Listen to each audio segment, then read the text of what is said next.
Bismillahirrahmanirrahim. Assalamualaikum warahmatullahi wabarakatuh. Waalaikumsalam. Alhamdulillahirabbil alamin. Wassalatu wassalamu ala asyrofil anbiya'i wal mursalin wa ala alihi wa sahbihi rasulillahi ajma'in, amma ba'd. Yang kami hormati Bapak-bapak, ibu-ibu para jamaah salat zuhur yang dirahmati Allah, marilah kita senantiasa bersyukur pada Allah Subhanahu wa taala atas limpahan rahmat-Nya. Kita masih diberikan kesempatan, kita masih diberikan badan yang sehat, luang waktu. Banyak di antara kita yang mungkin siang ini ingin sholat di masjid kita, masjid raya ini, Al-Istiqomah ini, Allah tidak mengizinkan. Allah beri mereka sakit, Allah beri mereka suatu halangan yang tidak bisa mereka tinggalkan, sehingga tidak diberi kesempatan. Oleh karena itu, marilah kita bersyukur kepada Allah Subhanahu wa taala atas kesempatan ini. Salawat dan salam marilah selalu kita curahkan kepada arwah baginda Rasulullah sallallahu alaihi wasallam. Allahumma shalli ala sayyidina Muhammad wa ala ali sayyidina Muhammad. Bapak Ibu para jamaah yang dirahmati Allah, pada siang ini Khatib memberikan judul yaitu tanda-tanda orang celaka. Berbicara masalah celaka, kalau ditanya jemaah bapak-bapak sekalian, mungkin bapak ingin selamat atau ingin celaka? Pasti jawabannya ingin selamat. Bapak ingin masuk surga atau masuk neraka? Pasti jawabannya masuk surga. Sekarang saya tanya lagi yang ketiga, bapak ingin masuk surga sekarang atau besok? Kira-kira apa jawabannya? Pasti ingin jawab sekarang. Tapi masuk surga nggak mungkin kita seperti ini.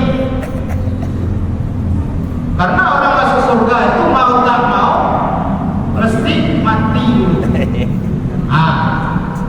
Maka tidak bisa jawab. Bapak Ibu jemaah yang dirahmati Allah, karena berbicara masalah mati, satu-satunya manusia yang berkawan dengan malaikat maut Israel itu adalah Nabi Yakub. Nabi Yakub itu berkawan dengan malaikat Israel. Yang lain tak ada yang mau ubah. Jadi dengan berjalannya waktu, datang malaikat Israel dekat Nabi Yakub ini. Nabi Yakub mulai gelisah. Apa hal? Kenapa sebab? Sudah lama malaikat Israel tidak tiba-tiba dan datang-datang. Hari ini dia datang. Saking penasarannya Nabi Yakub ditanya dengan malaikat Israel, wahai malaikat Israel, malaikat maut, apakah engkau ingin mencabut nyawaku hari ini? Iya, katanya. Dulu kan sudah ada pematokan malaikat Israel, kalau seandainya ingin mencabut nyawaku, tolong sampaikan pesan dulu padaku. Tolong kasih aba-aba. Cuma kita terkadang yang tidak sadar. Sudah ada aba-aba. Mulai di segi rambut yang biasanya hitam sekarang sudah putih. Badan yang biasanya tegak lurus sekarang sudah bongkok. Sholat kita yang biasanya ketika kita mau rukuk, mau sujud, lutut yang dulu nempel ke lantai, sekarang sudah tidak lutut lagi, Pak. Kalau orang kita yang sudah berumur tidak lutut nempel, cuma tangan dulu untuk menopang. Ini salah satu kode diberikan oleh Allah Subhanahu wa taala. Bapak Ibu yang dirahmati Allah, oleh karena itu kesempatan yang diberikan umur panjang oleh Allah Subhanahu wa taala, mari kita gunakan dengan sebaik-baiknya. Kemudian berbicara masalah tanda-tanda orang celaka. Yang pertama, Allah SWT berfirman dalam Al-Quran, Bismillahirrahmanirrahim, wailul lil mutaffifin. Celakalah bagi orang yang curang. Seandainya ada pada diri kita kecurangan, jadi seorang pedagang curang dalam menimbang, jadi pemimpin curang, jadi penguasa memutuskan suatu keputusan tidak adil, curang. Kalau ini ada pada diri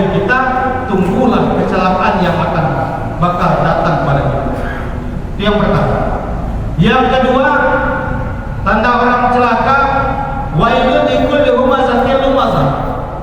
Celakalah bagi para pengumpat. Ada lumazah, ada humazah. Mengejek dengan ucapan, mengejek dengan anggota badan.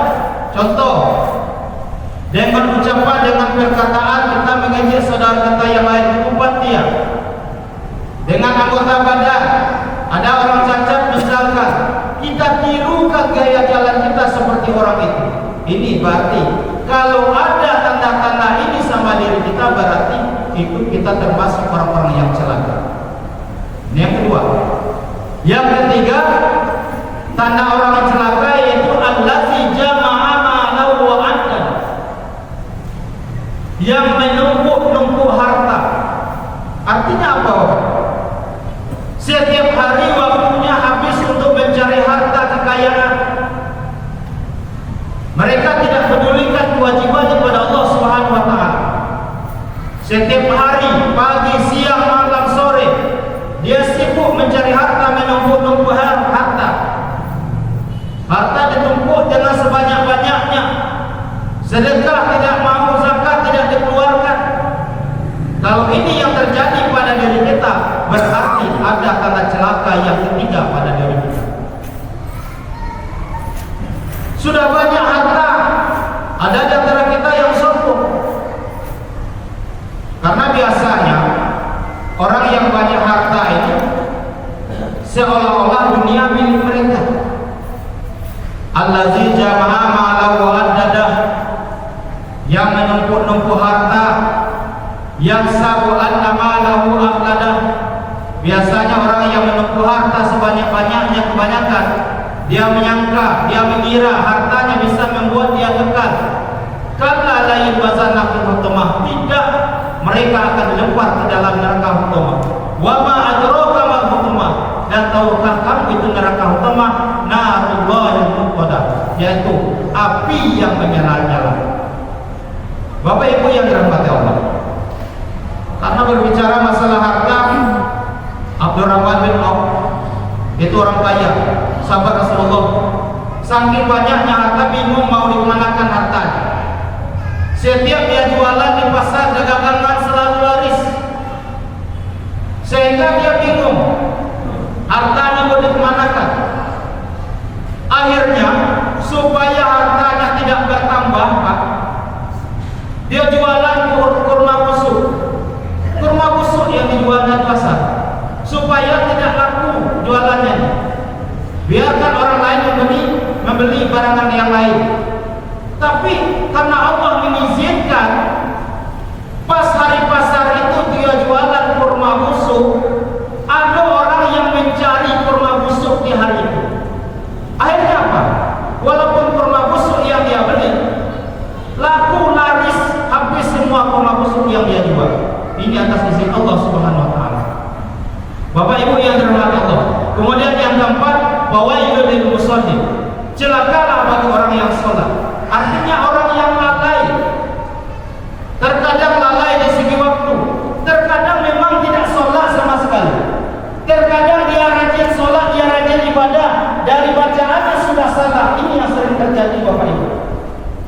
Mohon maaf, mungkin bapak-bapak yang salat, mungkin kalau disuruh baca dari istinja wudu, jangan kita sampai akhir ayat itu, mungkin masih ada bapak-bapak di antara kita yang tidak tahu.